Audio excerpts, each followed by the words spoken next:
4차 산업혁명과 6대 아날로그화 기술.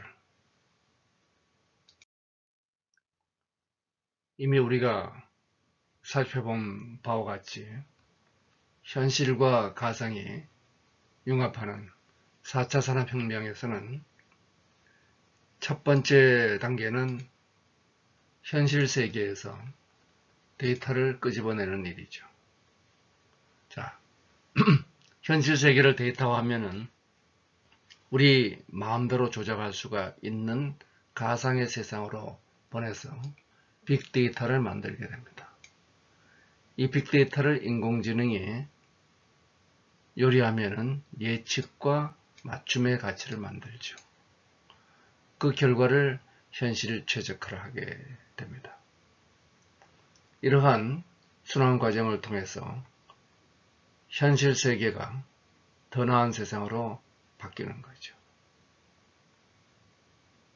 그렇다면 이런 인공지능과 12기술 모델이 작동하는 순서는 현실 세상을 6개의 디지털 트랜스폼 기술로 데이터의 세계로 만들고 이 데이터를 인공지능이 요리해서 예측과 맞춤의 가치를 만들었는데 이 내용은 현실 세계로 가지고 나오기 위해서는 다시 6개의 애널로그 트랜스폼 기술이 필요하게 됩니다.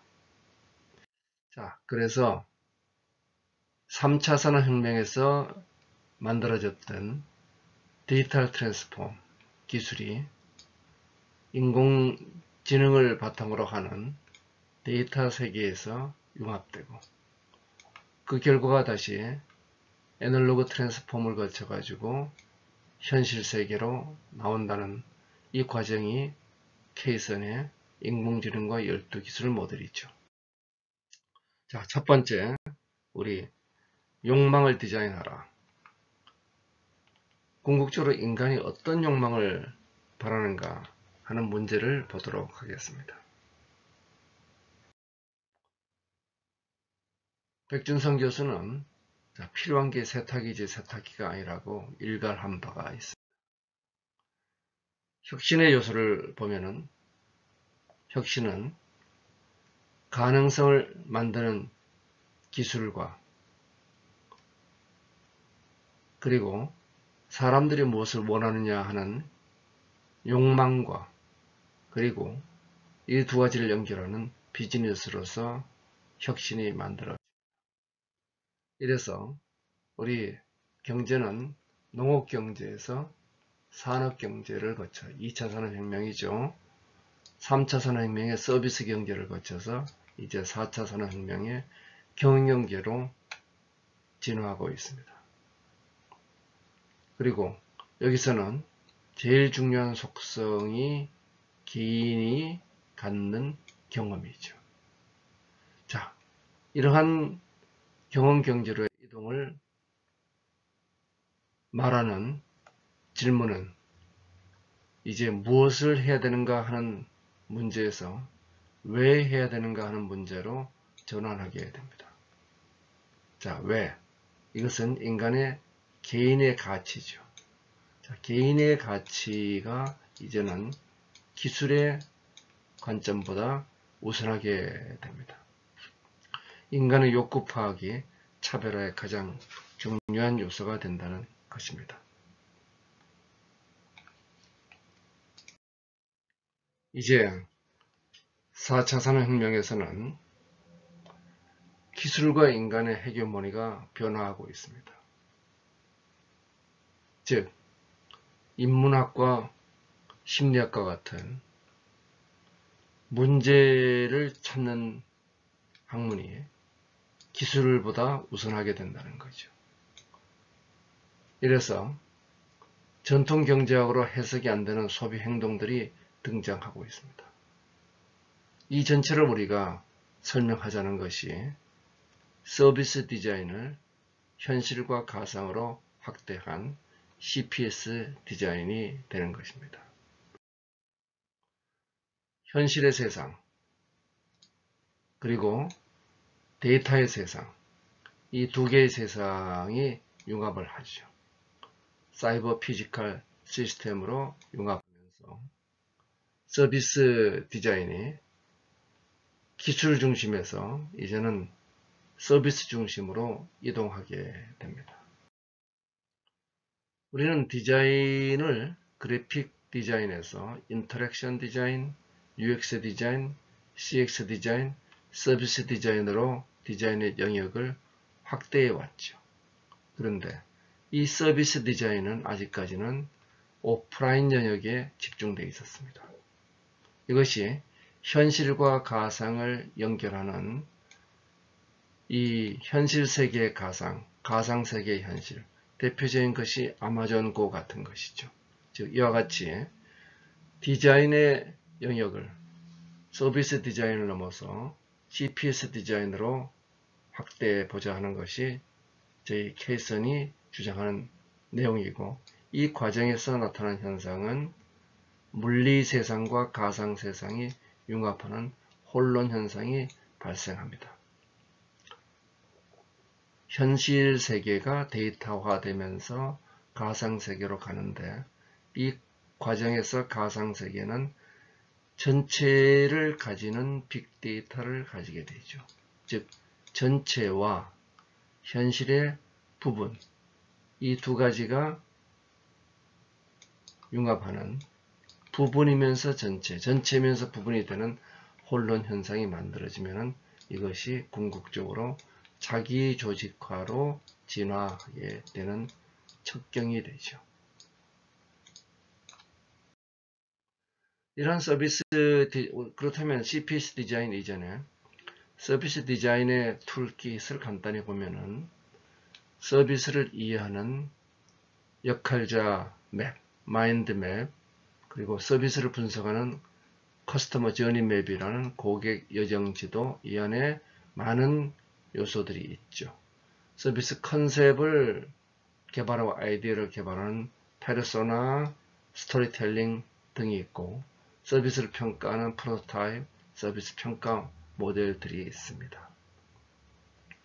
이것은 많은 디자인 레퍼런스 북 같은 것을 보시면 자세하게 나와 있으니까 여기서 별도로 길게 설명하지는 않겠습니다.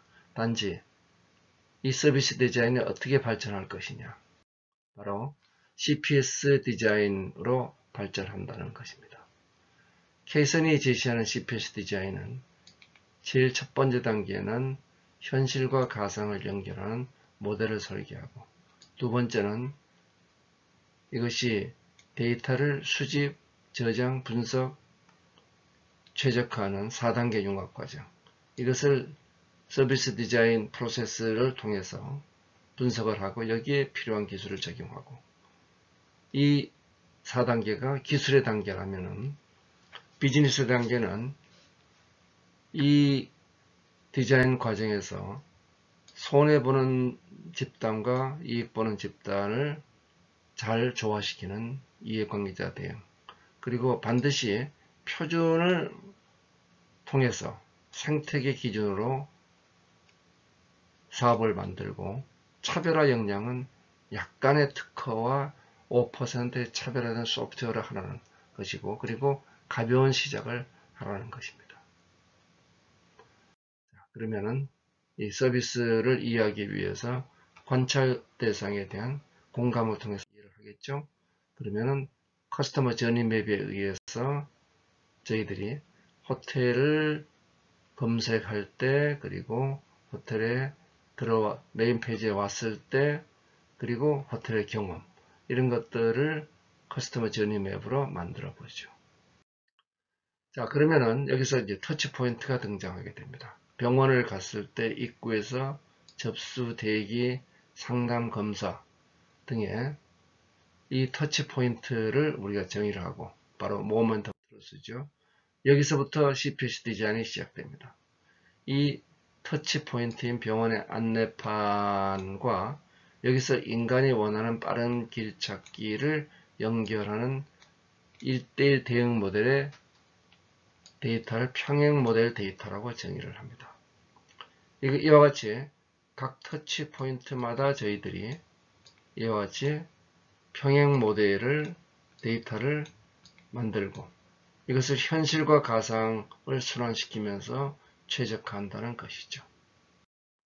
자, 그러면은 서비스 블루 포인트와 미래 기술을 융합해서 디자인을 해보면은 이와 같이 수많은 기술들을 병원의 커스터머 저니 맵에 따라서 적절히 배치를 해 나가게 되면은 최적의 미래 병원을 만들 수 있게 됩니다.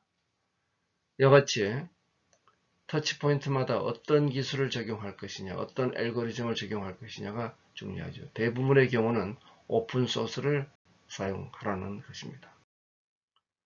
이어서 이 결과를 다시 표준 생태계로 모델화하고 특허 기반 차별화 MVP로 들어가는 이 일련의 과정이 호환성과 차별성입니다. 사실 배치되는 문제 같지만 가장 중요한 코스트를 결정하는 요소들, 즉 반복되는 요소들은 이제는 오픈소스로 가져갑니다. 이래서 호환성과 모듈화를 통해서 비용을 최소화시키는 거죠. 이 호환성을 활용하지 않고 단독으로 모든 것을 해결하겠다 하는 기업들은 원가 경쟁에서 뒤지게 됩니다. 혁신 원가 경쟁이죠. 그런데 모든 게 똑같으면 사업이 안 되죠. 차별화가 들어가야 됩니다. 특허 혹은 플랫폼 기반의 차별화죠. 그래서 이제 이 결과를 우리 프로토타입을 만들고 MVP에서는 린 프로덕트이기 때문에 최소 기능 모델을 가지고 실험하고 개선합니다. 바로 learn by doing이죠. 처음부터 완벽한 걸 만들려고 하지 말라. 이런 서비스 디자인 프레임워크로서 저희들이 제시하는 것이 우선 사람을 교육시키는 단계. 이 단계에서 반드시 오픈 이노베이션을 통한 코크리에이션을 해야 되고, 그리고 경험 디자인, 그리고 디지털화 기술들을 이해를 하고 마지막으로 서비스 디자인을 공부하라는 것이죠. 에어비앤비의 경우에는 현실과 가상을 연결하면서 여기 손님과 주인의 스토리들을 하나의 경험으로 만들어 본 겁니다. 스노우 화이트를 가지고 이 숙소를 찾아가는 이 일련의 과정들을 서프라이즈, 아이덴티파이와 같은 몇 개의 과정으로 만들어 보는 것입니다. 이러한 디자인 혁신의 CPC 디자인 혁신의 대표적인 예로 버버리를 들 수 있습니다. 경쟁자인 LVMH의 매출 12분의 1 그리고 넓고 흔한 이미지였습니다. 자, 첫 번째는 온라인 채널 경험을 강화해야 되겠다. 그래서 런웨이 라이브 스트림을 하고 그리고 나만의 트렌치 코트를 제작하고 그리고 이 자체의 소셜 플랫폼에 대중들이 참여할 수 있게 해주는 거죠. 그 다음 오프라인 쪽에서 다시 디지털 접촉과 경계를 무너뜨리면서 디지털 익스피리언스를 제공하고 인터랙티브 미러를 제공해서 현재 스타일링과 좋아하는 이 디지털 거울을 만들죠. 집에서 온라인 쇼핑과 동일한 경험을 제시할 수 있게끔 아이패드로 계산할 수 있게 하고 뷰티 박스에서는 패션에서 뷰티 라인까지 확장을 해나가죠. 현실과 가상이 연결되는 겁니다. 오프라인 매장을 버버리 월드의 웹사이트 컨셉과 동일하게 구성해서 모든 과정이 하나의 경험을 제공하게 되는 것이죠. 미래 레스토랑을 한번 만들어 봤습니다. 뭘 제공하냐고요? 식사를 유일한 경험으로 제공하고자 합니다. 그렇다면 나만의 음식을 위한 식당을 만들기 위해서 주문을 하는 이 시작 단계에서 우선 지능형 로봇이 나를 파악합니다. 그리고 같이 간 사람이 누군지도 파악을 해야 되겠죠. 나만을 위한 맞춤 음식을 터치 스크린으로 주문을 하죠. 가능한 식재료가 있어야 되니까. 그리고 만들어 보면 음식이 나오는 시간들이 나오고 이 동안 음식 만드는 게임을 하죠. 음식이 나오면은 영양분 및 재료가 IoT를 통해서 내 스마트폰 앱으로 연동이 되고 그 전체는 고객정보 클라우드에 저장이 됩니다. 나만을 위한 나의 리스폰스가 기록이 되는 거죠.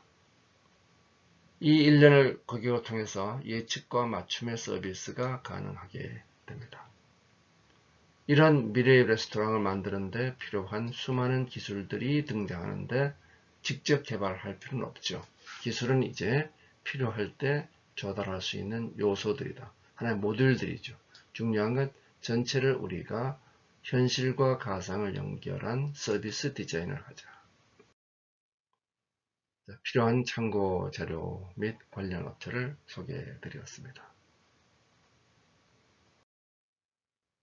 우리 두 번째 애널로그 트랜스폼의 기술인 3D 프린터를 보겠습니다. 자, 3D 프린터는 이와 같은 3차원 디자인과 이렇게 작은 물건 그리고 거대한 집까지 만들 수가 있죠. 수많은 재료들을 쓸 수가 있습니다. 맥킨지는 미래를 바꿀 12기술의 3D 프린터가 선정되어 있고 오바마 대통령은 제조 부흥의 원천으로 3D 프린터를 잡았죠. 이코노미스트는 100년 전 포드의 대량 생산과 맞먹는 대량 맞춤의 기술이 될 것이다. 이런 3D 프린터는 굉장히 많은 방식이 있습니다. 전체적으로 지금 3분의 2 이상, 70% 이상이 지금 FDM 방식이지만은 그 외에도 광경화 수지 방식부터 레이저 소개를 통해서 레이저 금속 성형에 이르기까지 많은 3D 프린터들이 나와 있죠. 이 프린터의 소재들도 액체에서 분말 그리고 고체리까지 수많은 소재들이 있습니다. 현재로서는 유리를 빼놓고는 거의 다 만들 수가 있죠. 금속은 물론입니다. 자, 엄청난 저가 홍수가 나오고 있습니다. 이제는 100불대의 3D 프린터도 제공되고 있죠. 3D 프린터의 문제가 굉장히 낮은 속도였죠. 카본 3D. 이게 지금 아디다스 스피드 팩토리의 핵심 요소가 되어 있습니다. 이 회사 자체가 지금 유니콘으로 등장되어 있습니다. 이 플립은 과거 많은 비용이 들던 또 제조에 2주 이상 걸리던 이런 의안이라든지 이 수족들을 개별 맞춤을 통해서 비용을 20분의 1로 줄어들고 제작 시간을 2주에서 몇 시간대로 단축을 하게 되죠. 스타시스는 이미 치과 전용 3D 프린터를 통해서 실시간으로 필요한 치과를 만들고 있죠. 치기공사가 가장 빨리 사라질 직업으로 예측되는 이유일 것입니다. 자, 그러면은 뭐 그런 산업뿐만 아니고 이렇게 널버스 시스템 같은 경우에는 이런 물건들은 3D 프린터가 아니면 만들 수가 없는 3차원 구조들입니다. 이와 같이 놀랍게 아름다운 구조의 액세서리들을 3D 프린터로 제공하고 있습니다. 자, 신도리코에서 하는 카페 어니언에서 한 3D 프린터로 만든 모듈 1600개로 디퓨전 하트를 설치한 상태이죠. 이제 3D 프린터는 이와 같이 기존에 불가능했던 것들을 만들어냅니다. 큰 흐름이 하나는 인체를 대체하는 맞춤 부분, 또 하나가 이런 과거에 불가능했던 구조물을 만드는 것이죠. 이제 예술 분야에서 광주 비엔날레 금년도 전시된 작품들입니다. 의수부터 시작해서 수많은 작품들이 이렇게 신발에 이르기까지 나와 있죠. 자동차는 물론 거대한 집들 이미 3D 프린터로 만들고 있죠. 주택 건설에 혁신이 이루어지고 있습니다. 로컬 모터스는 세계 최초로 3D 프린팅 자동차를 상용화하고 있습니다. 3D 프린터를 통해서 40시간 후에 차체가 출력되고 출력을 다듬으면 부품을 조립하는데 전기 자동차 스트라티 또 자율차 원리 같은 것들이 로컬 모터스의 작품들입니다. 누구든지 자동차를 만들 수 있다. 자, 3D 프린팅 자동차는 그와 같은 로컬 모터스뿐만 아니라 기존 업체들도 하고 있죠. 혼다 3D 프린팅으로 또 디버전트 3D 프린팅, 슈퍼카, 블레이드를 지금 3D 프린터로 만들고 있습니다. 자, 일반 제조업을 가보죠. 기존 제조업은 예를 들어서 이와 같은 벌집 구조 어떻게 만들죠? 개별적으로 만들어서 용접을 해야 됩니다. 그런데 3D 프린터는 한 번에 프린팅을 하죠. 자, 금형 비용 필요 없고 프로토타입 또 최소 생산 수량, 조립 과정 이런 것들이 다 사라지게 됩니다.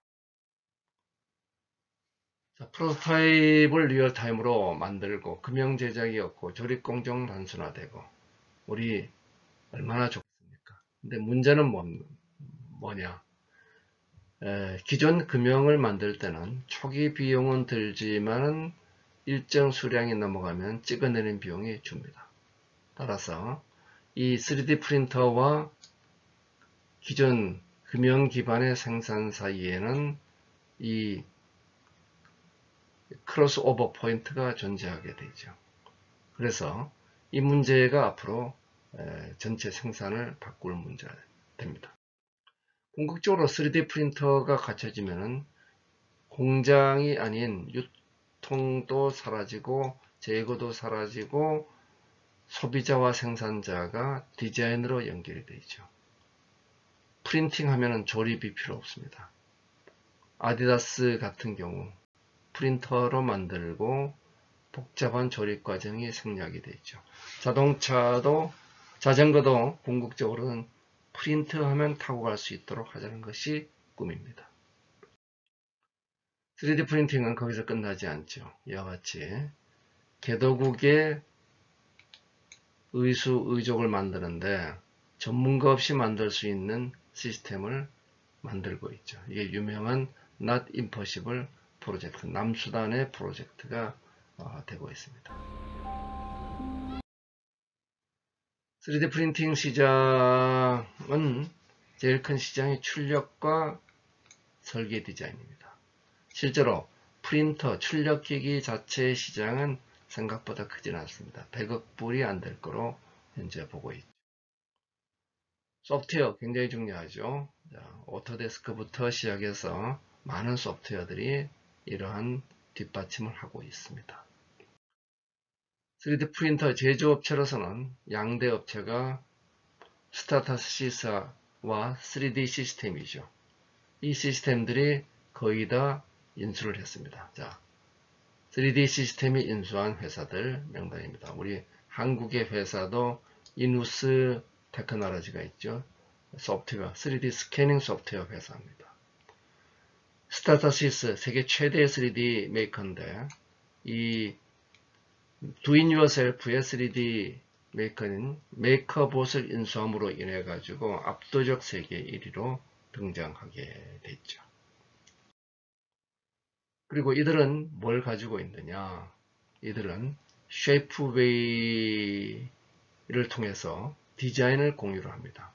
가장 큰 디자인 공유를 통해서 생산자와 소비자가 플랫폼으로 연결되고 여기서 다운받아서 프린터에 걸면은 제가 만들 수 있게 되는 거죠. 자, 이런 3D 플랫폼은 쉐이프웨이뿐만 아니라 싱기버스, 주로 이제 메이커봇이 쓰던 건데, 세계 최대의 오픈소스 3D 프린터 플랫폼이죠. 주로 여기는 합의 아이템들이 많이 들어 있습니다. 자, 그러면 주요 제조업체 보면은 스타타시스와 랩넷 이 두 회사가 지금 하나로 합쳐진 회사죠. 메이커봇을 만들던 데니까. 그리고 3D 시스템이 있고 중국 회사가 이미 다 나머지는 잡았습니다. 중국의 3D 프린터 회사 1000개 넘는 건 확실합니다. 그럼 한국은 무엇을 할 것이냐? 이것이 우리의 숙제죠.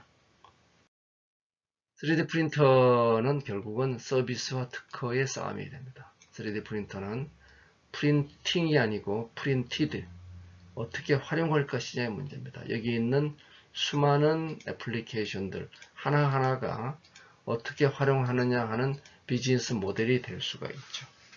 자, 이것을 위해서 형상을 만드는 3D 프린터만 볼 것이 아니고 3D 프린터가 Do it yourself로 가는데 서비스 디자인과 형상을 합친 오픈소스 하드웨어, 그 내부에 지능을 넣어야 되겠죠.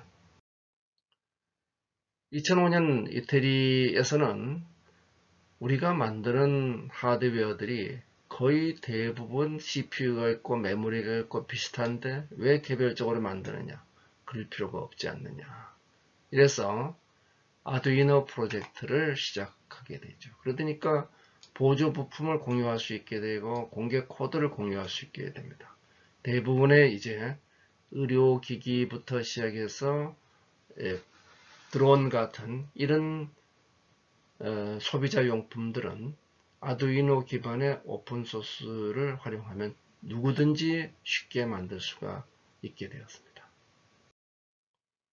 자, 이래서 제로 투 파이널까지 3달 만에 완성을 한다는 것이 이제 하드웨어 메이커의 목표가 되었습니다. 그렇다면 이것은 이제 소프트웨어하고 별 차이가 없어진 거죠. 아두이노의 기본 구조입니다.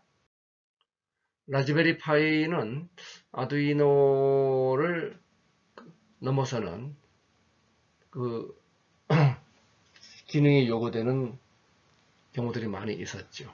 그래서 그 자체가 컨트롤러가 아니고 OS를 기반으로 한 시스템들이 필요하게 됐습니다. 이래서 라즈베리 파이 재단이 라즈베리를 만들게 됐죠. 이것은 기본적으로 우리가 과거에 쓰던 PC와 동일한 성능의 구조를 가지고 있습니다.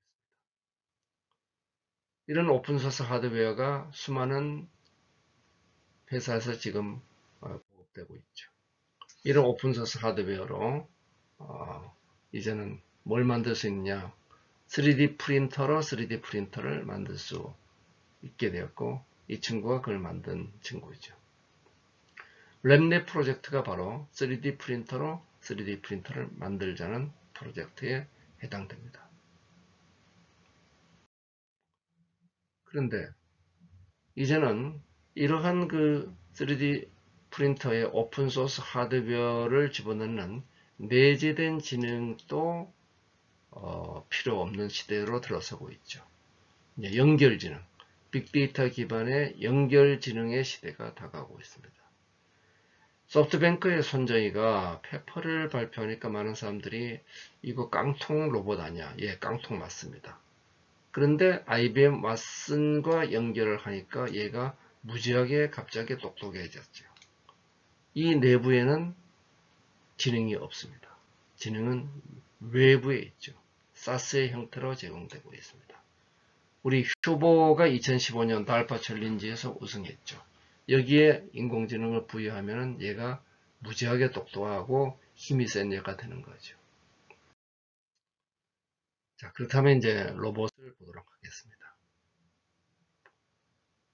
지능형 로봇은 외부 환경을 인식하고 퍼셉션, 그리고 스스로 판단, 코그니션, 그리고 자율적으로 성장한다는 모빌리티가 라는 3요소가 있죠. 자, 로봇 개발 역사는 이미 1920년대 체코에서부터 시작해서 수많은 로봇들이 개발돼서 등장하고 있습니다. 한국도 로봇 산업 특별법이 만들어져 있습니다. 지능이 없는 로봇, 대한민국이 지금 전세계 보급률 1인 거 아시나요? 우리가 이와 같이 산업 현장의 보급률 1위가 되어 있습니다. 자, 로봇은 기본적으로 지능은 있는데 힘이 없는 서비스 로봇과 힘은 있는데 지능이 없는 산업 로봇, 이 두 가지 형태로 발달해 왔습니다. 그런데 이 가운데 힘도 있고 지능도 있는 지능형 로봇은 쉽지가 않습니다. 일단은 제일 빨리 발달하는 것은 사람을 죽이고 살리는 군사용과 의료용에서 발달하고 있죠. 앞으로 문제는 클라우드와 빅데이터를 통해서 향상된 지능을 로봇에 어떻게 결합하느냐가 최대의 관건으로 등장하고 있습니다. 보스턴 다이내믹스는 구글이 인수했다가 다시 팔았죠. 그래서 빅독에서부터 시작해서 이제는 많은 로봇들이 공중제비를 하는 수준까지 발달하고 있습니다. 자, 공중제비 한번 볼까요? 자, 서비스 로봇, 제조 로봇, 네트워크 로봇, 이렇게 로봇들이 지금 분류가 되고 있죠.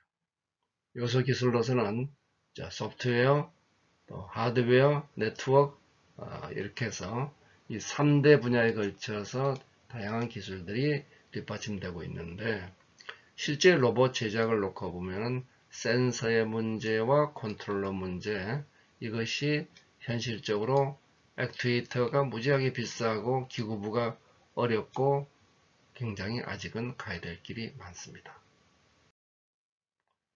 자, 그래서 이제 네트워크 로봇이 언제 어디서나 나한테 필요한 IT 기반형 지능형 서비스 로봇으로서 각광을 받기 시작하죠. 특히 일본의 경우에는 이 노인들을 보살피는 문제 때문에 네트워크 로봇이 중요해집니다. 한국이 달파 챌린지에서 1위를 했습니다. 재난구조 로봇이 되죠. 그래서 이 수많은 과정에서 놀랍게도 수많은 경쟁자를 뿌리치고 우리 한국이 1등 했다는 것은 아무리 강조해도 지나치지 않을 것입니다. 우승 상금 20억이었습니다. 자, 로봇은 죽이는 것부터 먼저 시작했죠. 그래서 슈퍼 병사가 만들어지고 이어서 살리는 수술 로봇이 등장했습니다. 자, 미국의 지능형 로봇은 다양한 형태로 발전하고 있고 이런 웨어러블 로봇으로 또 지금 증가되고 있습니다. 자, 실용적인 로봇들이 다양하게 개발되고 있죠. 구글이 이런 로봇 분야에 수많은 기업들을 M&A 합니다. 얼마 전에 우리가 놀란 딥마인드, 알파고를 만든 회사로부터 시작해서 다시 판 로봇 보스턴 다이내믹스에 이르기까지 많은 회사들이 있죠. 자, 이런 미국의 진영 로봇 사례를 보면은 플라잉 스웜들이 있고 그리고 컬렉티브 킬로봇이 있죠. 이런 킬로봇들이 개미의 집단 지능을 이용해 가지고 자기 조립 알고리즘으로 상호 소통하면서 활동하고 있습니다. 수십 대가 나는 로봇 때는 재난시 인명 구조도 할 수 있고 콘서트 악기 연주를 할 수도 있죠. 로봇 요리사도 등장했죠.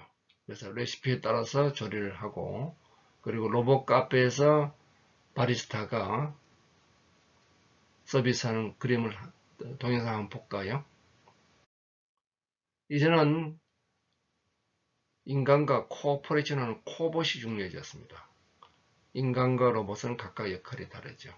그래서 각기 다른 역할을 담당하는 코봇이 활동하기 위해서는 설명 가능한 인공지능이 앞으로 인공지능의 중요한 요소로 등장하고 있습니다. 미국이 이러한 문제를 극복하기 위해서 클라우드 코봇의 로봇 로드맵을 만들었죠. 그래서 이 자율주행, 그림 제조, 인간형, 나노기술, 그리고 인간과 협업하는 로봇, 이 각각에 대해서 2020년까지 목표는 자율주행은 비포장도로, 그림 제조, 그리고 인간 행동은 제한된 능숙한 동작, 그리고 협업하는데 몇 시간 협업하느냐, 40시간 연속 수행하자, 모양 내기, 납득 수정. 그래서 이러한 과정을 거쳐서 2025년이 되면은 인간과 80시간을 연속 일할 수 있는 로봇이 개발될 것으로 보여집니다. 자, 구글의 물류 창고를 한번 볼까요? 클라우드 코봇이 어떻게 작동하고 있나? 자, 자동 포크 트럭이 있고, 그리고 이런 로봇들, 로더, 트럭 딜리버리, 가이드 비클들이 물건 옮기고, 이런 일련의 일들이 물류 창고에서 일어나고 있습니다. 아마존의 물류 창고는 키봇이 25,000대 이상 투입되어 있죠. 자율주행차도 뭔가요? 로봇입니다. 그래서 자율주행차 컨셉이 지금 바뀌고 있죠. 그래서 이 새로운 자율차 단계에서는 한 단계가 더 추가가 됐습니다. 그래서 하이 오토메이션, 풀 오토메이션, 컨디션 오토메이션. 우리가 지금 하고 있는 건 대부분 오토메이션이 아니라 우리가 스마트카라고 얘기할 수 있는 수준에 있는 거죠. 자, 한국의 자율차 레벨을 보면은 여기에 미국의 자율차 레벨하고 일치해 들어간다. 위험 경고, 선택적 능동 제어. 페달 대신 밟아주는 거죠. 운전대와 페달 동시에 자동 제어하는 단계, 제한된 조건, 자동차 전용 도로에서 자율주행하는 게 완전 자율주행하는 수준까지 가는 거죠. 자, 이 전체 자율주행차 시장의 구조를 한번 볼까요? 우버, 그리고 여기 최근에 손정희가 또 투자를 했죠. 그리고 포드는 리프트에 투자를 하고, 포드와 GM은 구글은 웨이즈에 투자를 하고, 굉장히 복잡한 구조로 되어 있습니다. 미래의 신데렐라는 누가 될까 봐야 되겠죠. 자, 드론을 볼까요? 드론도 로봇이죠.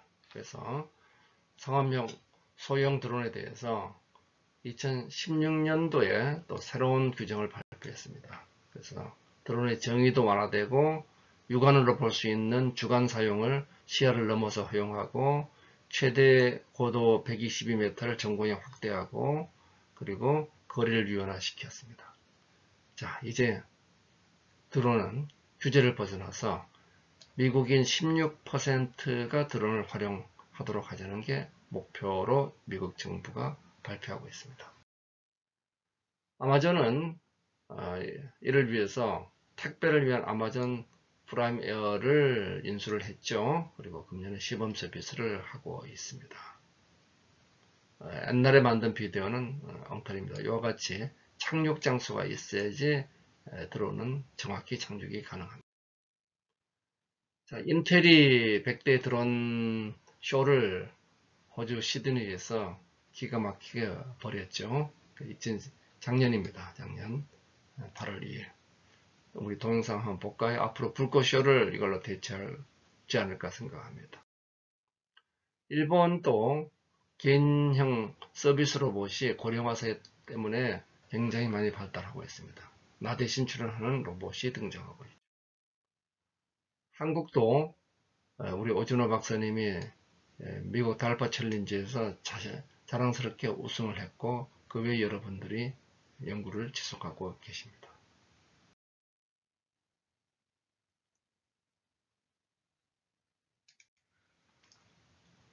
증강가상현실 문제를 보도록 하죠. 우리 6대 애널로그 트랜스폼의 세 번째 기술이 되겠습니다. 보시는 바와 같이 증강가상현실을 통해서 우리는 인간에게 경험을 인지적 가치를 제공하죠. 현실 세계와 가상 세계가 연결됩니다. Augmented Reality, 증강 현실입니다. 그 다음에 증강 가상이죠. 자, 내가 가상이면 가상입니다. 증강 가상. 주변이 가상이면 증강 현실입니다. 우리 한번 볼까요? 아바타의 세상에서 요거는 뒤가 가상이죠. 증강 현실. 요거는 내가 가상이죠. 자, 증강 가상이 되겠습니다. 가상현실부터 문제를 볼까요? 우리가 가상현실의 우리 영화들 전부 다 이게 가상들입니다. 참고로 국제시장의 이 장면도 가상입니다.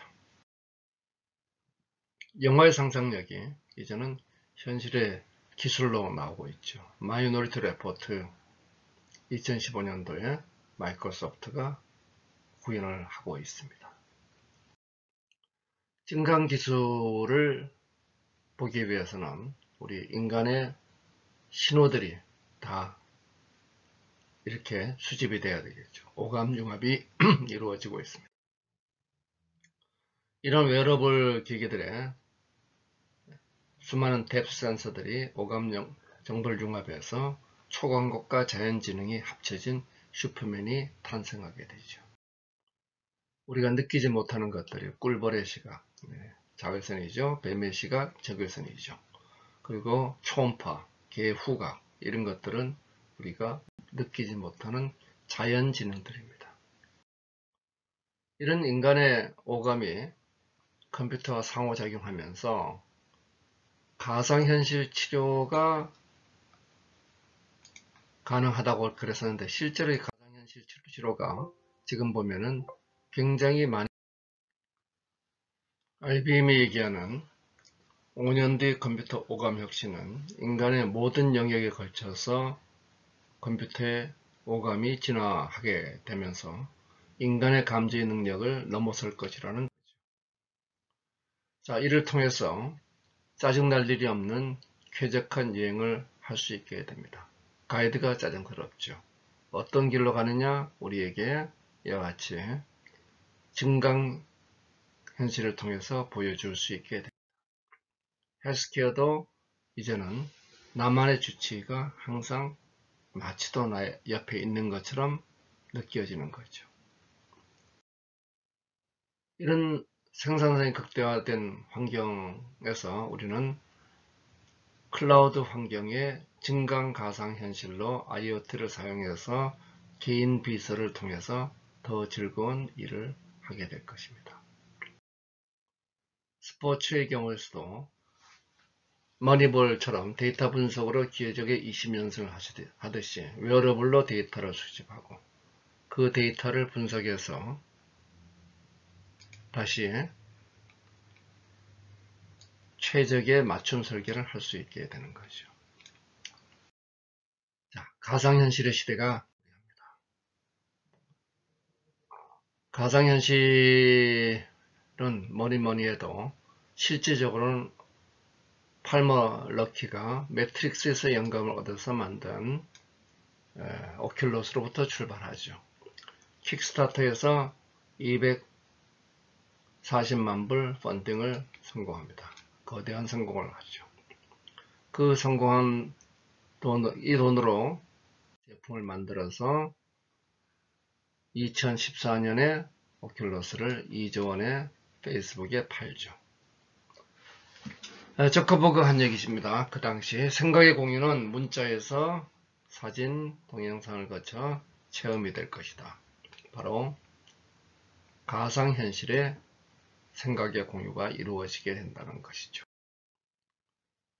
이 오큘러스와 제휴를 해서 삼성이 기아 VR을 계속 새롭게 런칭하고 있습니다. 그리고 기아 VR의 플랫폼을 페이스북이 컨텐츠를 제공하고 있죠.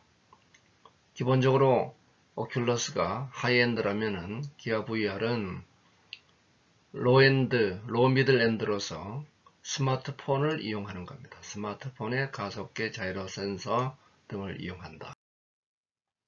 구글은 가장 값싸게 이렇게 카드보드를 만들었습니다. 그냥 맛보기 체험 세트를 제공해주고 있죠. 10불인데 중국에서는 10불도 안 합니다. 예. 그리고 그거를 더 발전시킨 데이드림을 발표를 했습니다. 유튜브가 2015년, 페이스북이 3월, 9월, 그리고 이와같이 주요 플랫폼 기업들이 가상현실의 플랫폼을 개발하고, 그리고 주요 하드웨어 업체들이 그래픽 카드와 제품들을 내놓고 있죠. 이제 가상 공간에서 우리는 시공간 제약 없는 가상 문제를 구현할 수 있게 됩니다.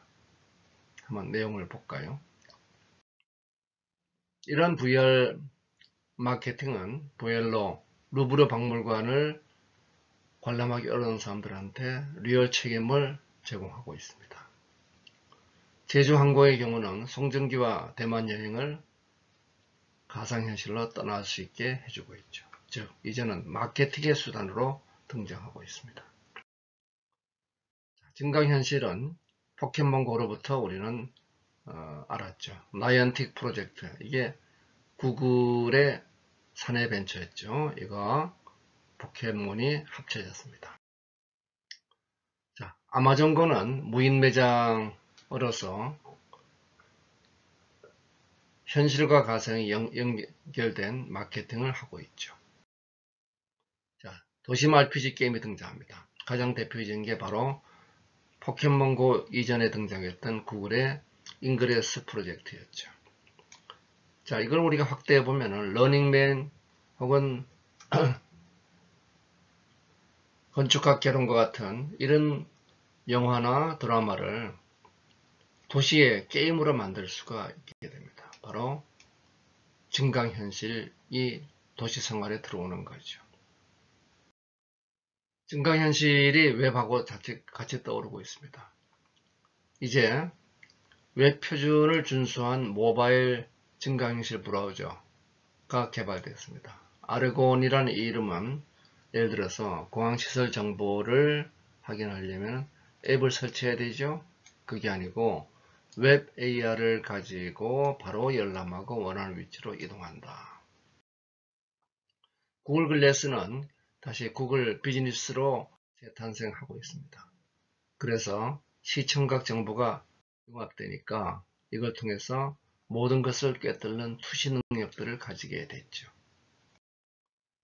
이를 통해서 아마존 AR의 AR뷰를 가지고 쇼핑한 제품을 집에 배치한 모습을 확인할 수 있게 됐습니다.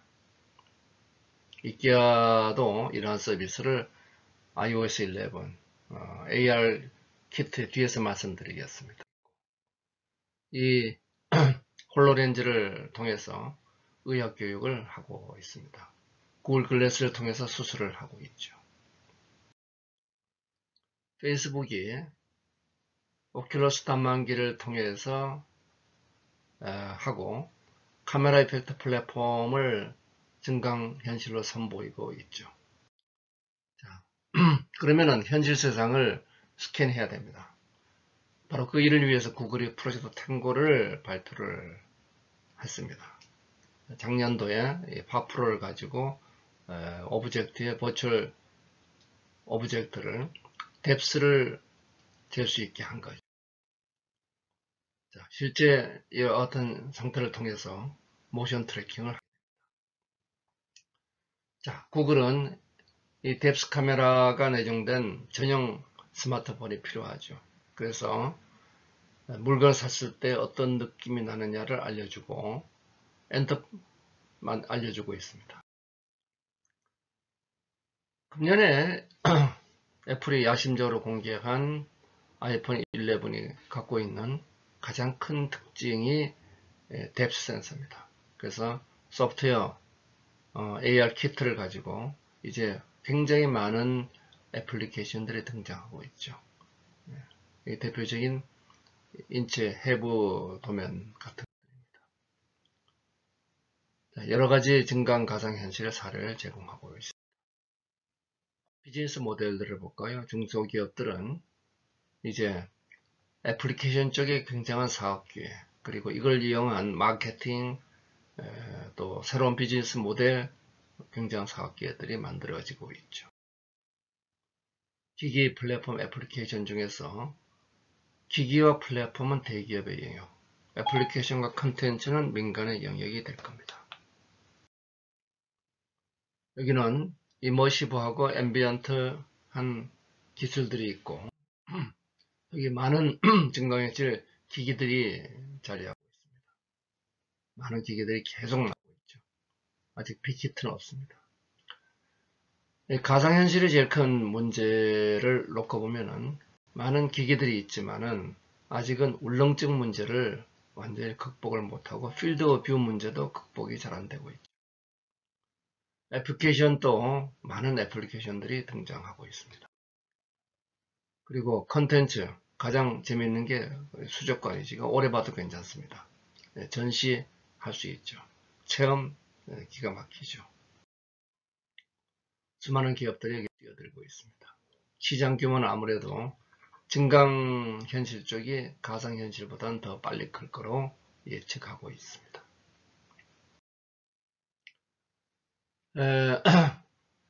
지금 가장 큰 확산에 걸리는 문제는 모빌리티 문제입니다. 그 다음에 비전이 화소수가 아직은 인간의 눈보다 10분의 1도 안 되죠. 그리고 몰입감의 문제, 오감융합이 지금 문제가 되고 있습니다. 무게 아직도 높습니다. 그리고 플렉시빌리티에 또 크로스 플랫폼 같은 것들이 필요하고 착용감 그리고 가격이 또 역시 문제가 되고 있죠. 제가 정리를 해보면 하드웨어 문제는 제일 큰 문제가 인지 부조화, 멀미 문제입니다. 또 해상도가 인간과 증강현실 사이 해상도 차이가 있죠. 지금 모니터들은 이미 8K 수준에 올라가 있는데 무게, 배터리, 피스 사양, 발열 문제, 시야각, 운영 이런 문제들이 있습니다. 화면 왜곡, 아직도 풀어야 될 문제들이 굉장히 많죠. 자, 멀미의 원인은 감각기관의 불일치인데 이것을 하기 위해서 대안이 부조화 컨텐츠를 제한하거나 필드 오브 뷰를 자동 축소하거나 아니면 사람에게 전정기관에 신호 피드백을 준다. 어려운 문제입니다. 1인칭 슈팅 게임이 그래서 잘 안되고 있는 거죠. 자, 마지막으로 개인정보 문제가 남아 있습니다. 개인정보가 이게 해킹될 수 있죠. 여러가지 참고 자료들을 제시합니다. 이제 6대 애널로그 트랜스폼 기술의 네 번째 핀텍과 블록체인을 보도록 하겠습니다. 우선 핀텍에서 질문할 것은 돈이 뭐냐 하는 거죠.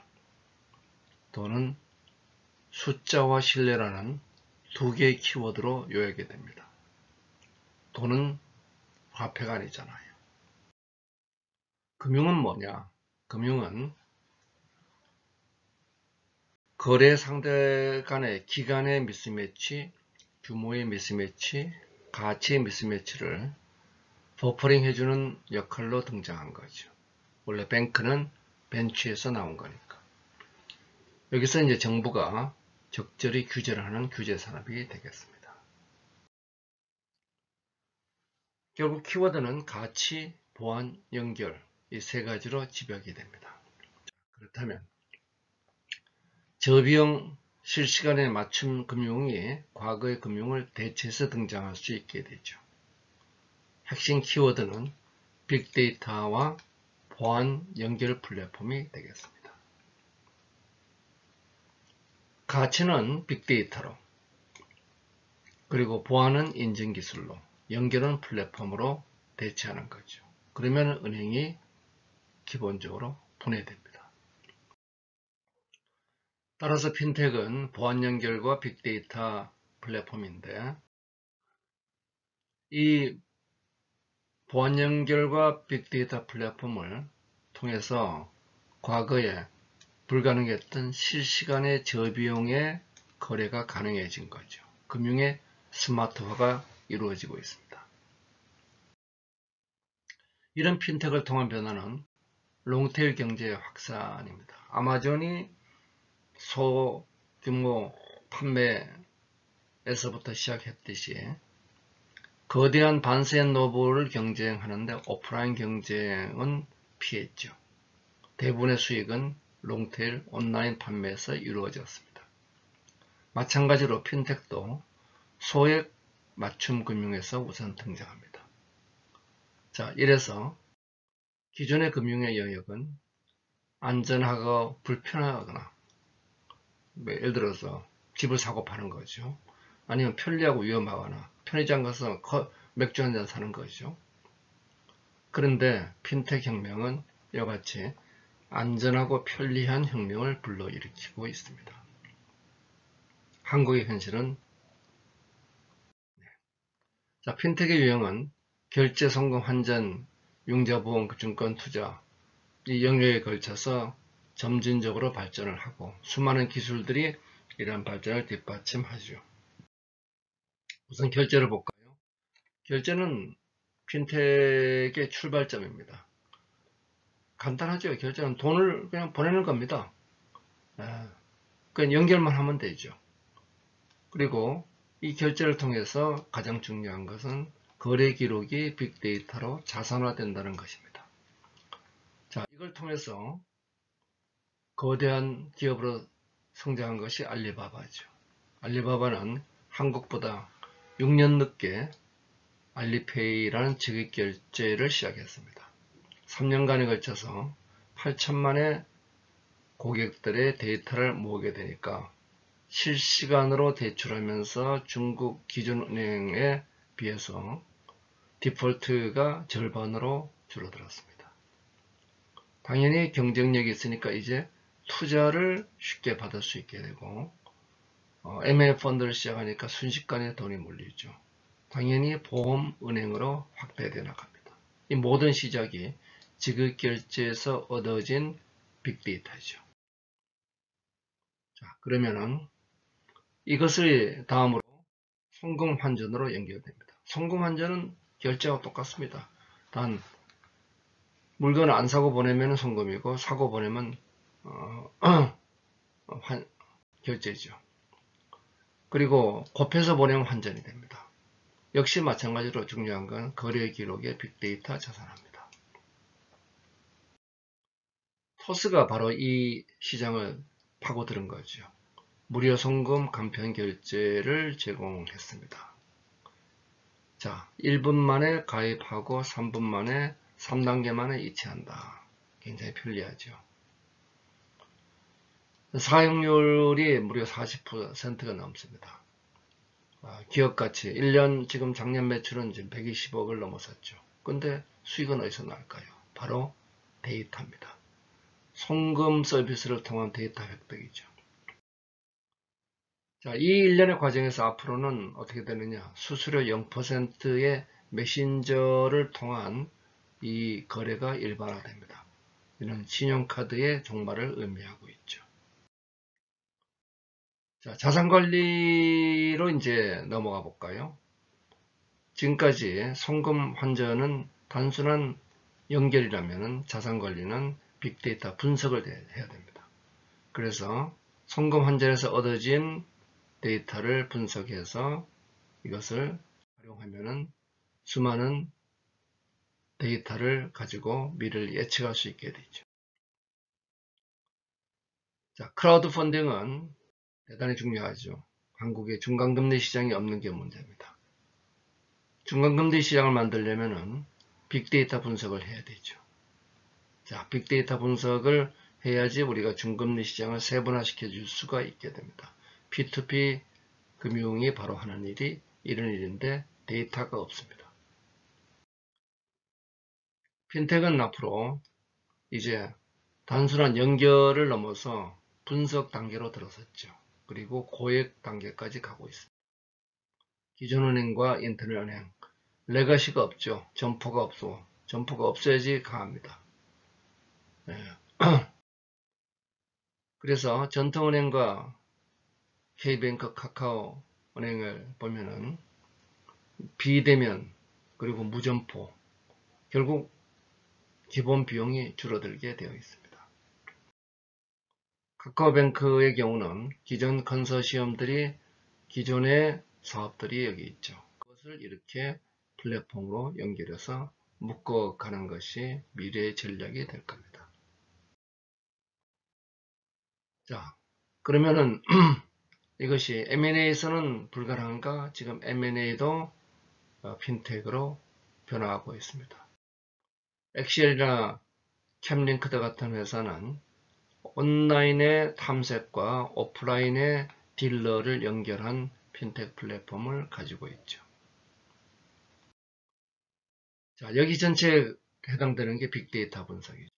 빅데이터 분석을 해서 많은 회사들, 클라우드 마진은 또 스비 야즈노이 은행, 이건 비주얼 테스트까지 합니다. 또 제스트 파이낸스는 SNS 메시지나 통화 습관, 또 페이스북 친구 수, 뭐 이런 등등을 모든 데이터를 이용하죠. 알리바바는 지금 3만 개를 이용한다고 얘기하죠. 여기에 가장 중요한 역할은 소셜 데이터들입니다. 한국은 이걸 못 쓰게 되어 있습니다. 자, 이런 핀텍이 활성화되려면은 정부에서 규제, 그리고 핀텍 기업의 차별화된 역량, 그리고 금융기관의 시너지, 이 세 가지가 필요하게 될 겁니다. 자, 그러면은 이 핀텍을 넘어서 블록체인 기술로 가보죠. 블록체인은 신뢰 기술입니다.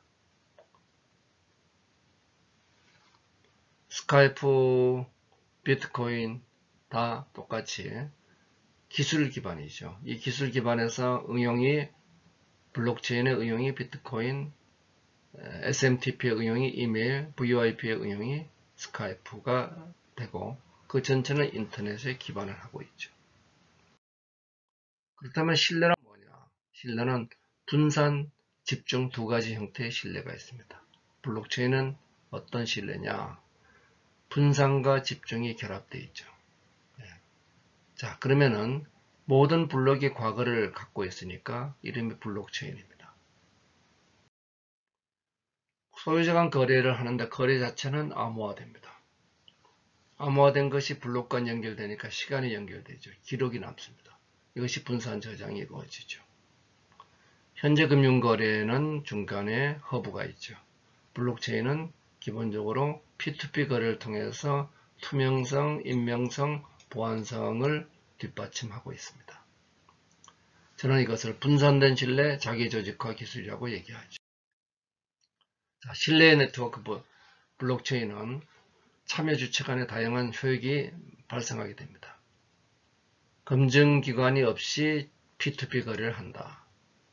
그리고 신뢰기관의 허가 대조 이런 것들이 필요 없다. 그리고 현재까지 위조, 변조, 해킹 제로고 제2의 인터넷으로 변화하고 있는 중입니다. www가 www.b로 간다는 거죠. 자, 비트코인은 기본적으로 10분간의 데이터를 모아서 참여자들에게 발송해서 검증을 받아서 그 다음 거래가 지속되게 됩니다. 이 일련의 과정들을 만든 배경이 2008년도 금융위기였습니다. 금융위기였는데 사토시 나카모토가 아무도 책임지지 않는다 이래서 결국 정부가 관여하는 게 문제니까 정부의 관여를 배제할 수 있는 화폐 시스템을 만들어야 되겠다. 이래서 그 유명한 피어투피어 일렉트로닉 캐시 시스템이라는 나카모토의 논문이죠.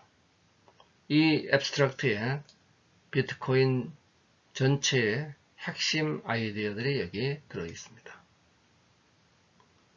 한마디로 체인 오브 디지털 시그니처로서 일렉트로닉 코인을 만들자 하는 거죠. 그림은 이렇습니다. 이런 체인의 연결을 통해서 소위 신뢰를 만들어주는 겁니다. 신뢰, 돈, 원장 분산이라는 비트코인의 특징이 있죠. 이 특징을 뒷받침하는 게 위변조가 안 된다는 겁니다.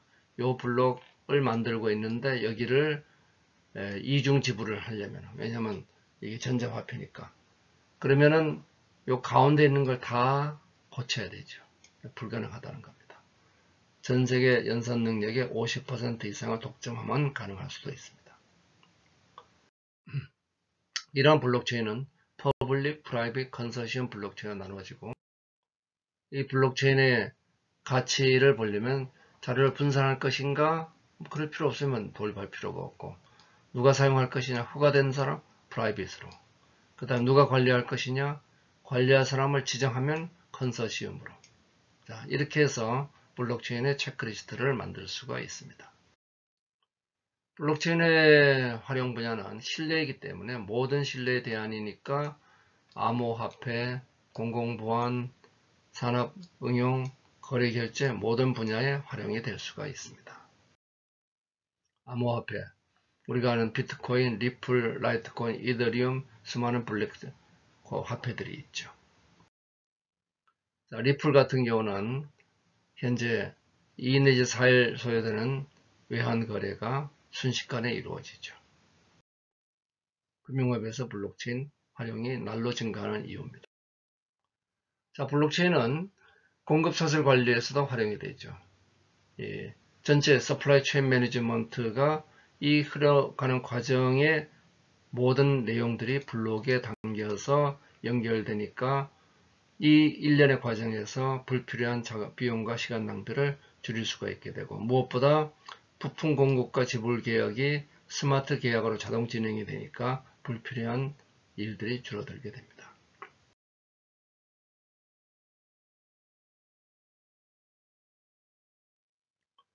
자, 유통을 한번 볼까요? 유통에서 돼지 농장에서 소비 검열관까지 가는데 이 일련의 과정을 블록체인화 시키게 되면은 유변조 조작이 안 되는 안정된 식품 문제를 해결할 수 있게 됩니다. 자, 블록체인의 식품 이력 관리를 통해서 지금 많은 기업들이 이러한 유통 식품 이력에 적용하고 있죠. 월마트, IBM 등등입니다. 공공보안에서도 에스토니아는 전자시민권을 이미 도입했고, 나스닥은 주식거래소에 블록체인을 도입했고, 주요 국가는 이래서 블록체인 정책이 블록체인 기반으로 GDP 30% 국채를 인수하면 GDP 3% 이상 향상한다는 모델이 나온 바가 있죠.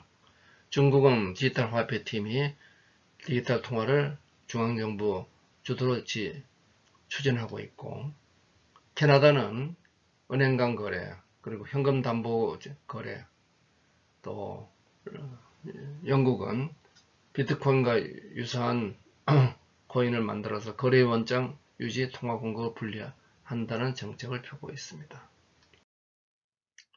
세계 정부는 두바이는 2020년까지 모든 공민선을 블록체인으로, 중국, 러시아, 싱가포르, 미국 모두가 안전하고 빠르고 저렴하고 분산적이라는 장점을 활용하고 있죠. 산업에서도 만약에 자율적 해킹이라면 큰일 나죠. 그래서 보안과 동시에 스마트 계약이라는 두 가지 문제 때문에 이런 블록체인이 활용되고 있습니다. 이런 블록체인 생태계가 지금 이제는 인터넷 생태계가 중앙 허브가 있는 데서 완전히 디센트럴라이즈 될 것이라고 주장하고 있는 거죠. WWP가 되는 것입니다.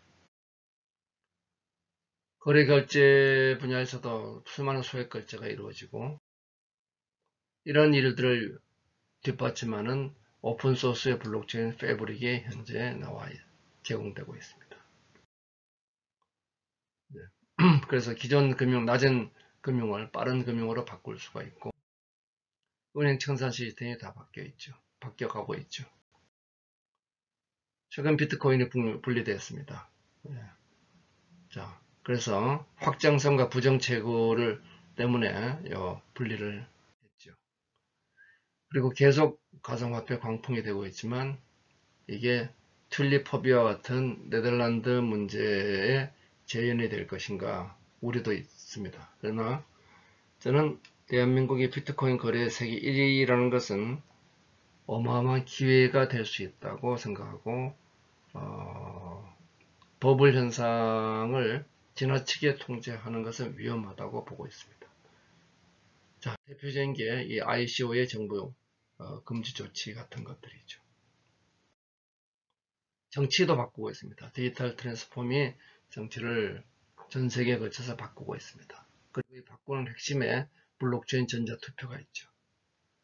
뉴욕, 그 다음 유타주 선거 등에서 이미 비밀성, 조작불가, 투명성, 실시간 무비용 때문에 이루어졌고, 이런 블록체인 기반의 민주주의가 이제 직접 투표와 정책 시장으로 이것이 활성화. 자, 주요 법률 관련 이슈가 있습니다. 이것은 참고로 보시기 바랍니다. 앞으로 미래 세상은 인공지능이 이끄는 생산 기술과 블록체인이 이끄는 신뢰 기술 두 가지가 합쳐져서 이제 지속 가능한 생산과 분배 사회를 만들 것이라는 얘기 드리면서 블록체인 얘기를 마치겠습니다. 이제 6대 아날로그화 기술의 5번째, 인간의 동기부여를 위한 기술, 게임화를 보도록 하겠습니다. 게임화, 게이미피케이션은 게임은 아니죠. 결국 CPS 디자인으로 시작해서 인간의 욕망을 디자인하고 이것을 3D 프린터, 로봇, 증강 가상현실, 블록체인, 핀텍으로 구현한다 하더라도 사람이 쓰지 않으면 소용이 없죠. 어떻게 인간을 동기부여시킬 것인가 우리의 숙제입니다. 게임에는 의미가 없죠. 재미는 있습니다. 그런데 현실에는 재미가 없습니다. 자, 그렇다면은 이 두 가지를 합칠 수 없을까요? 게임의 재미와 현실의 의미를 합치는 것. 그래서 재미의 의미를 더한 것을 시리어스 게임, 기능성 게임이라고 얘기를 하고 있죠. 대표적인 것이 교육용 게임 같은 것들이 있습니다. 그런데 의미의 재미를 붙이는 것, 이것이 게임화입니다. 자, 게이미피케이션. 게임은 아니지만 게임적 기법을 이용해서 그 재미를 가지고 현실을 바꾼다. 이 게이미피케이션의 서밋, G 서밋가 2011년 샌프란시스코에서 열렸죠. 지금에는 이 당시 게이미피케이션을 다음과 같이 정의합니다. 게임화는 게임적 사고와 게임적 기법을 활용해 사람을 동기부여시키고 문제를 푸는 것. 현실과 가상이 융합하죠. 자, 그러면 뭐가 달라지느냐? 이 재미와 의미의 순환이 가능해집니다. 지속적 동기부여로 현실을 개혁한다. 스마트 혁명 이전의 세상에서는 온라인의 게임은 신속한 피드백 때문에 동기부여가 쉽습니다. 그런데 오프라인은 내가 운동을 한다 하더라도 결과를 예측하기 어렵기 때문에 고도화된 게임 설계, 피드백이 안 되죠. 현실과 가상이 융합하는 온오프라인 세상에서는 핏빛과 같이 내가 오늘 운동한 것이 미래에 어떤 영향을 미칠 것인가를 시간을 압축해서 보여줄 수가 있게 됩니다.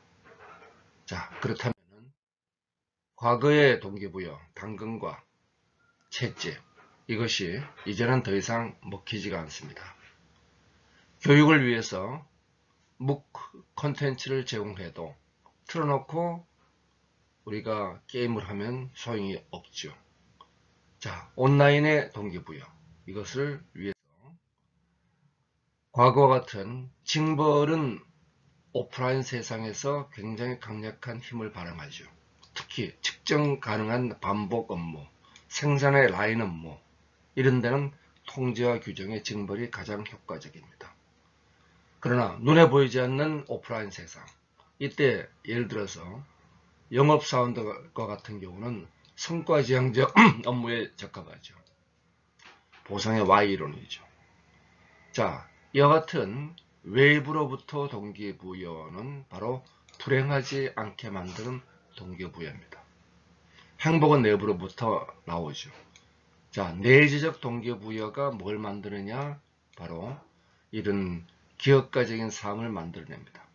도전이 없는 삶은 행복할 수가 없죠. 돈이 우선이라는 그룹보다 꿈이 우선이라는 그룹에서 하버드 100만 장자들이 탄생하고 있습니다. 자, 내재적 동기부여. 이 동기부여의 모바일화가 바로 재미죠. 역량이 높은데 그 도전이 낮으면 권태가 다가옵니다. 반면에 역량이 낮은데 도전이 높으면 불안, 스트레스를 받죠. 우리는 이 플로우 곡선, 칙센트 미하이가 얘기하는 플로우 몰입 이론을 따져서 도전과 역량을 순환시켜서 계속 이렇게 발전시켜 나가는 이것이 바로 재미를 바탕으로 한 게임화의 목적입니다. 여기에는 제인 맥고니얼이 Reality is Broken에서 게임의 공통 요소를 목표를 두고, 목표가 있어야 됩니다. 그리고 룰이 있어야 되죠. 그리고 보상이 있고 참여가 있고, 이 네 가지 공통 요소를 들고 있습니다. 가만히 보면은 우리 기업가 정신의 기본 요소와 동일합니다. 자, 게임화는 게임의 메카닉스, 기법으로 인간의 미적 감각들, 감정들을 밸류죠. 이것을 순환시키는 겁니다. 바로 다이내믹하게 이렇게 인터랙션하고 순환시켜서 새로운 동기부여의 패러다임으로 제공하게 되는 거죠.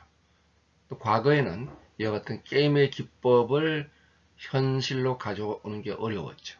이제는 가능하게 됐습니다.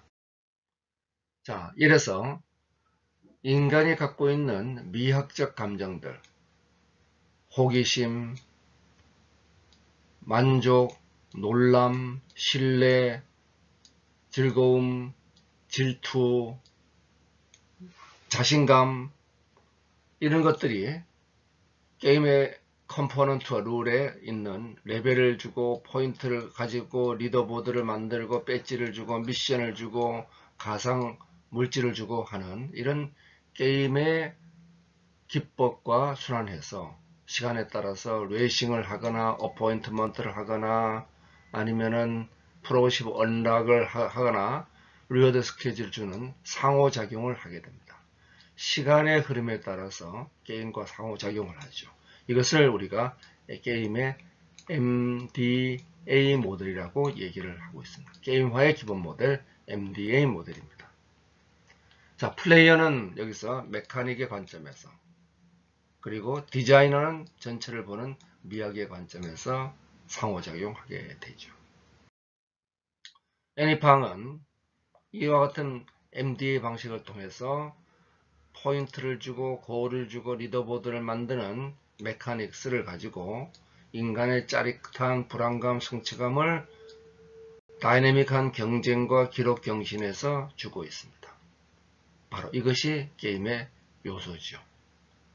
그런데 이러한 게임의 요소가 칸 아카데미라는 우리 교육 사이트에서는 동일하게 작동합니다.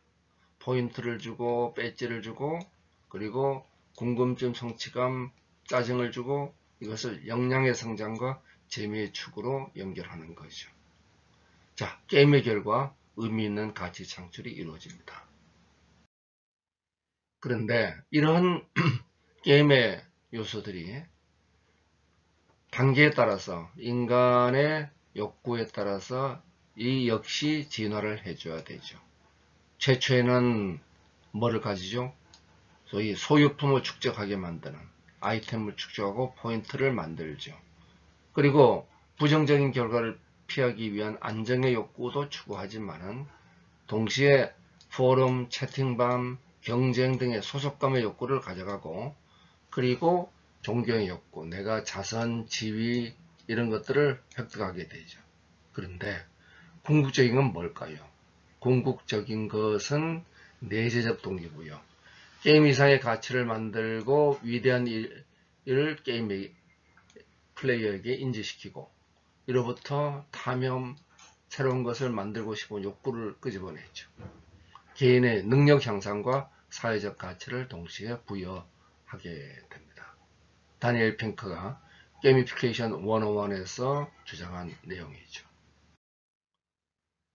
이런 게임화 전략을 보면 모바일 게임은 즉각적 토용이 되죠. 자, 우리 피트니스와 같은 IoB 웨어러블 게임은 효용체험까지 시간이 걸립니다. 핏빛의 설립자 제임스 박이 한 얘기가 뭐죠? 바로 액티비티 트래커를 게임처럼 재밌게 만들어야 된다. 이런 전략 수입도 게임화되죠. 레고는 시리어스 게임을 통해서 이 자체를 신설 법인화시켜서 워크웨어, 샵용 블록을 판매를 하고 있습니다. 자, 그러면 이제 게임 3.0, 게임화의 미래를 바라보도록 하겠습니다. 게임 플레이어들은 과거에는 컴퓨터 앞에서만 게임을 했죠. 그리고 지금은 손이 자유롭기 때문에 어디서나 하죠. 가까운 데서는 손발도 자유롭죠. 그리고 궁극적으로는 시공간의 확장이 이루어집니다. 포켓몬고 같은 경우가 대표적인 예가 되죠. 우리 몇 가지 게임을 보도록 할까요? 이러면서 동시에 게임을 이제 게임화는 개인 맞춤형으로 가게 됩니다. 자, 성향의 차이, 수준의 차이가 있죠. 그래서 그래프상에서 게임을 우리가 3차원으로 분류를 할 수 있습니다. 그래서 플레이어와 월드 사이, 그 다음에 explicit, implicit, acting, interacting에 따라서 총 3차원의 분류가 나타나게 되죠.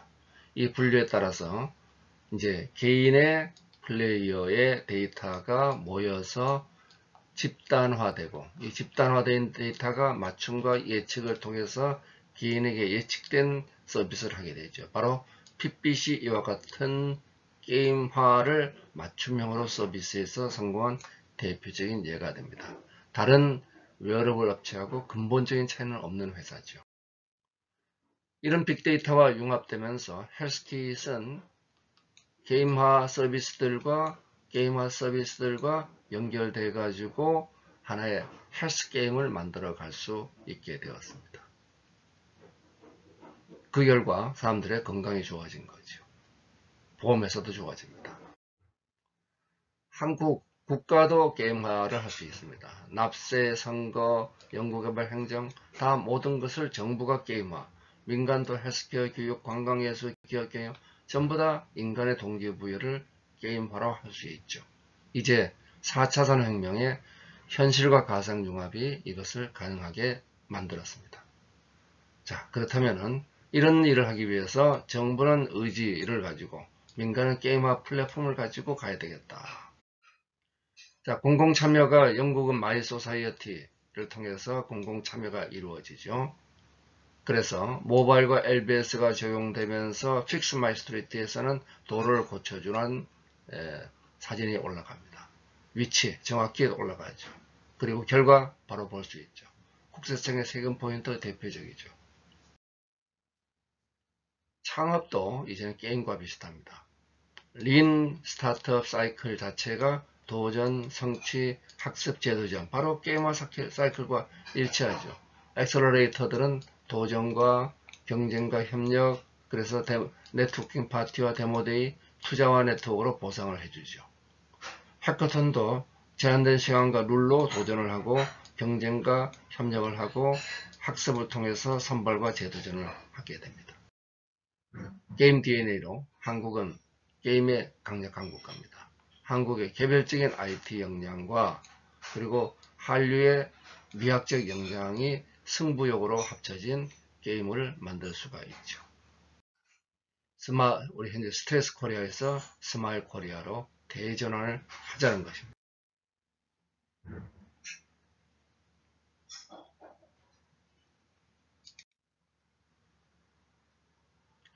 이제 플랫폼의 문제를 보도록 하겠습니다. 12기술 중에서 제가 맨 마지막에 플랫폼을 둔 이유는 제일 중요하기 때문이죠. 플랫폼은 거대한 변화의 중심에 등장했습니다. 10년 전 글로벌 시가총액 상위 10대 기업을 보면은 플랫폼 기업이 하나도 없죠. 이 당시에 마이크로소프트는 오피스 기업입니다. 그러나 지금 상위 10대 기업을 보면은 이 중 7개가 플랫폼 기업입니다. 여기 수많은 유니콘 기업들, 이들을 분석해봐도 70%가 플랫폼 기업이죠. 이제는 공유 플랫폼이 대세입니다. 그런데 이런 플랫폼이 왜 갑자기 문제가 되죠? 새로운가요? 아니죠. 이 기차역의 플랫폼이잖아요. 우리 항만, 공항 전부 다 플랫폼입니다. 윈OS, iOS 다 플랫폼들이죠. 그럼 플랫폼은 뭐냐? 플랫폼은 반복해서 사용하는 것은 모두 플랫폼입니다. 가장 플랫폼을 쉽게 이해하는 방법은 바로 인수분해입니다. 이렇게 인수분해를 하면은 X가 3번 쓰고 있던 것을 한 번으로 줄였죠. 2개의 X를 절약했습니다. 2개의 X를 절약한 것이 바로 플랫폼을 통한 효율의 향상입니다. 즉, 기차역과 윈OS와 같은 이런 공통 역량의 플랫폼화됨으로써 우리는 불필요한 부분을 제거하고 꼭 필요한 핵심 역량만 가지고 새로운 노선을 만들 수 있게 됐죠. 문제는 여기서 놀랍게도 괄호가 문제의 핵심입니다. 이 괄호의 비용이 굉장히 비싸다면 플랫폼이 성립하기가 어렵죠. 여기에 대해서 1960년 노벨 경제학상을 받은 코즈는 거래 비용이 극소화되면 전체 효율화된다. 즉, 이 괄호의 연결 비용이 인터넷으로 제로에 수렴하게 된 것이 플랫폼 경제가 등장한 가장 근본적인 이유죠. 거대 플랫폼 기업들이 등장하기 위해서는 등장한 수많은 롱테일 기업들의 등장과 맞물려 있습니다. 우리가 인터넷 경제를 롱테일 경제라고 크리스 앤더슨이 얘기를 하고 있죠. 자, 이런 거대 플랫폼 기업들이 수많은 롱테일 기업들과 결합하면서 복합 산업 생태계로 만들어져 있습니다. 이런 다양한 롱테일 기업, 플랫폼 기업 없이는 등장하기가 어렵습니다. 자, 그러면 이런 플랫폼의 가치는 어떻게 판단되는 것인가? 가입자 간의 상호작 관계가 없는 방송의 경우에는 100만 가입자와 200만 가입자는 2배의 차이가 납니다. N의 법칙이죠. 이것을 사노프 법칙이라고 얘기를 합니다. 방송은 혹은 인터넷은 인터넷을 개발한 3콤의 메트칼프의 이름을 따라서 제곱에 비례한다는 메트칼프 법칙을 따르고 있죠. 구성원끼리 연결은 되는데 상호작용이 자기조직화되지는 않습니다. 그러나 리드의 법칙이 적용되는 것은 SNS라는 환경에서 적용이 됩니다. 우리는 수많은 카톡방을 스스로 만들고 있죠. 그래서 여기에서는 인계점을 넣으면 급속히 증가합니다. 이 인계점을 누가 넘느냐가 플랫폼 게임의 핵심이 되죠. 자, 그렇다면 유선 인터넷과 플랫폼의 공진화를 보면은 유선 인터넷이 온라인 플랫폼을, 무선 인터넷이 등장하면서 무선 인간과 인간의 연결 비용을 줄이면서 소셜 플랫폼이, 사물 인터넷이 등장하면서 O2O 플랫폼이, 그리고 산업 인터넷이 등장하면서 산업 플랫폼이 등장하게 되죠. 각각 컨텐츠와 서비스와 프로덕트와 프로세스를 연결하고 있습니다. 연결이 플랫폼을 만들고 있죠. 자, 이러한 플랫폼은 스타트업의 경우에도 아이디어, 개발, 자금 조달, 생산, 유통 모든 단계에 걸쳐서 수많은 플랫폼들이 뒷받침하고 있습니다. 따라서 창업의 비용이 급격히 감소한 거죠. GRP 파트너스는 500만 불에서 5천 불로 감소했다고 얘기하고 있습니다. 어려운 창업이 쉬운 창업, 가벼운 창업으로 바뀌게 되었습니다. 자, 이런 혁신, 즉 제품을 만드는 플랫폼과 효율, 시장에 거래를 하는 플랫폼은 다른 성격을 가집니다. 흔히들 플랫폼은 양면 시장이다. 그것은 잘못된 이해입니다. 시장 플랫폼은 양면입니다. 원래 시장은 양면이죠. 따라서 시장 플랫폼은 양면 시장입니다. 소비자와 생산자를 연결하죠. 반면에 자원을 공유하는 자원 플랫폼들은 이것은 단면 시장입니다. 기초나 응용 프로그램들. 자, 그래서 이 두 가지가 결합한 것이 바로 생산자와 소비자가 하나의 총체적인 생태계에서 연결되어 있는 4차 산업혁명의 구조가 되어 있습니다. 4차 산업혁명에서는 이제 R&D와 프로덕션, 마케팅, 서비스가 파이프라인으로 연결된 이와 같은 파이프라인 기업은 소멸되고 있습니다. 각각 자기가 제일 잘하는 것만 가지고 사업을 하죠. 그래서 제일 잘하는 것만 가지고 나머지 부분은 플랫폼에서 협력을 하는 개방혁신과 그리고 이것을 시장 플랫폼에서 연결되는 시장 플랫폼으로 연결되고 이 사이를 혁신시장이 순환시키고 있는 구조가 바로 4차 산업혁명의 밸류 네트워크에 되어 있습니다. 이런 공유 플랫폼은 기본적으로 효율과 혁신을 융합하죠. 공통 역량을 공유하는 플랫폼은 공통 역량을 공유한 만큼 자원 소비가 축소되고 효율 증대되고 비용 감소되고 가격 하락하죠. 소비자의 혜택입니다. 근데 문제는 요 서플라이어 입장에서 볼 때는 매출이 줄게 되고 궁극적으로 우버가 만들어짐으로 인해 가지고 자동차 판매가 줄어드는 효과를 가져옵니다. 반면에 그러나 항상 이러한 플랫폼이 고용을 줄이는 쪽으로 가지는 않습니다. 혁신을 통해서 새로운 가치를 만들죠. 즉 ABC 이후에 새로운 노선을 쉽게 만들 수 있으니까 혁신 증가로서 GDP가 증가하게 됩니다. 궁극적으로 우리 기업의 가치는 밸류를 올리고 코스트를 낮추는 가치 창출 과정이 플랫폼을 통해서 획기적으로 증대되죠. 자, 그러면은 여기서 인터넷이 그 역할을 합니다. X의 플랫폼을 혁신이 만들어서 순환시키는 공정한 플랫폼의 룰이 중요하죠. 자, 플랫폼 무엇을 공유할 것인가? 공급자와 수요자, 일반적으로 시장 플랫폼이 가장 크니까 이걸 중심으로 얘기를 하겠습니다. 예를 들어서 공항은 어떨까? 공항은 많은 컴포넌트들이 있죠. 그리고 여기에 많은 이용자들이 있습니다. 공급자와 이용자가 수많은 컴포넌트, 공항 비행기 탑승권, 여권, 그리고 예매 절차, 탑승 수속 이런 절차를 가지고 있죠. 즉 공항은 컴포넌트와 룰로 구성되어 있다.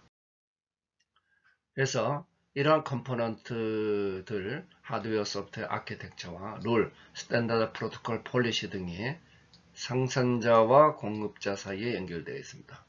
생산자의 역할은 혁신, 소비자의 역할은 효율, 그리고 플랫폼 프로바이더는 강건성을 제공하죠.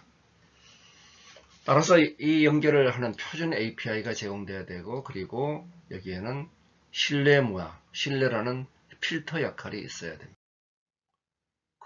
플랫폼의 컴포넌트 룰을 보면은 제품, 시장, 자원이 대표적인 컴포넌트들이죠.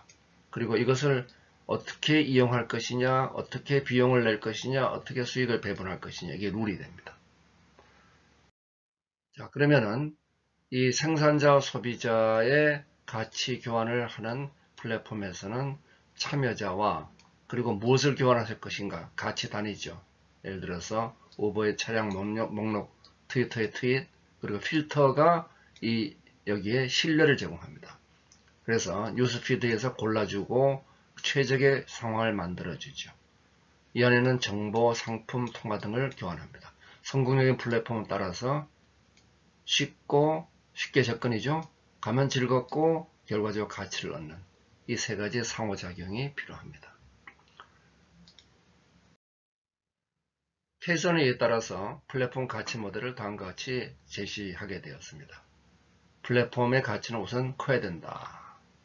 그렇지만 아무리 커도 소비자들끼리 연결이 안 돼 있으면은 이 리드의 법칙으로 가지를 못하죠. 리드의 법칙으로 가기 위해서는 끈끈함이 있어야 됩니다. 로열티 바가 돼야 되는 거죠. 그리고 서드 파티가 들어와서 지속적으로 새로운 가치를 만들어내 줘야 됩니다.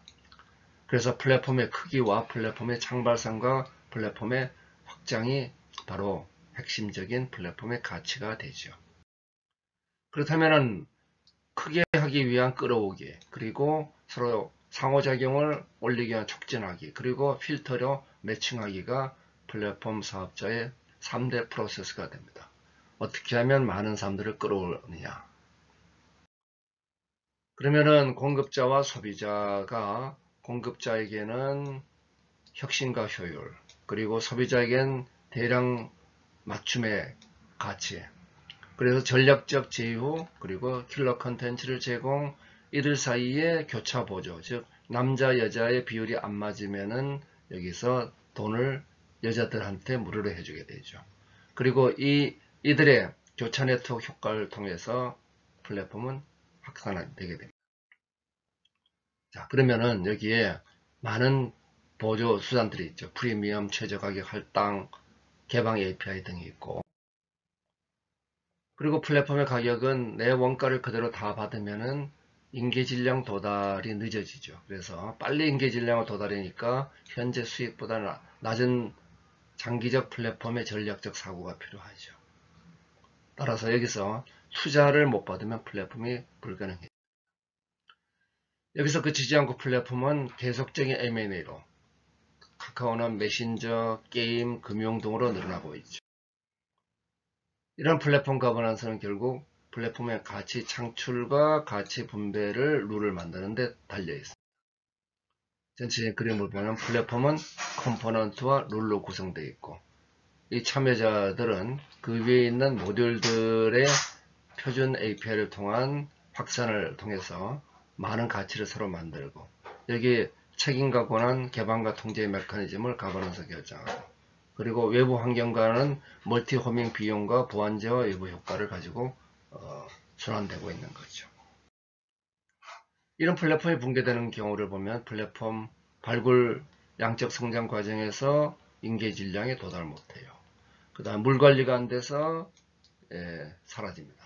과도한 수익화로 어려움을 겪게 되죠. 그래서 플랫폼 경쟁 전략은 먼저 시작해서 빨리 클 수 있습니다. 한마디로 빨리 크는 겁니다. 매력이 있어야 되고 빨리 무조건 키워야 되고 필요한 합병하고 지속적인 진화를 해줘야 되는 거죠. 여기 고려될 사항들 가치 창출, 분배 구조, 미래가치, 비용과 수익, 지속 가능성이 됩니다. 마무리할까요? 12기술 바로 우리 오늘은 6대 애널로그 트랜스폼 문제를 바라봤고, 이것이 4차 산업혁명을 특징 짓는 가장 중요한 차이점이 되죠. 실제 6대 디지털 트랜스폼은 3차 산업혁명 때 이미 도입된 기술들이 되고 있습니다. 감사합니다.